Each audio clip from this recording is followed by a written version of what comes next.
3.5 मुहूर्तांपैकी एक मुहूर्त मानला जाणारा दसरा हा सण गुरुवारी 2 ऑक्टोबर रोजी आहे आणि या दिवशी काही खास शुभ मुहूर्त आहेत जे तुमच्यासाठी अत्यंत महत्त्वाचे ठरू शकतात. होय, दसऱ्याच्या दिवशी विजय मुहूर्त आहे दुपारी 2:09 पासून ते दुपारी 2:56 पर्यंत. हा 47 मिनिटांचा कालावधी नवीन कामाची सुरुवात, पूजा आणि शुभ कार्यासाठी अत्यंत महत्त्वाचा आहे. याच दिवशी अपराह्न पूजेची वेळ दुपारी 1:21 पासून ते दुपारी 3:44 पर्यंत आहे. या कालावधीत पूजा, शस्त्रपूजा आणि इतर धार्मिक कार्य करणं विशेष पुण्य आणि यश देणारं ठरू शकेल. शिवाय शस्त्रपूजेसाठी विजय मुहूर्त दुपारी 2:09 पासून ते दुपारी 2:56 उत्तम काळ आहे. शिवाय रावण दहन नेहमी प्रदोष काळात केलं जातं, जो सूर्यास्तानंतर सुरू होतो.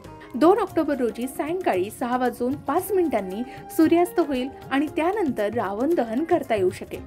दसऱ्याच्या दिवशी हे शुभ मुहूर्त पाळून केलेली प्रत्येक काम आपल्याला सकारात्मक ऊर्जा आणि यश मिळवून देण्यास नक्कीच मदत करेल.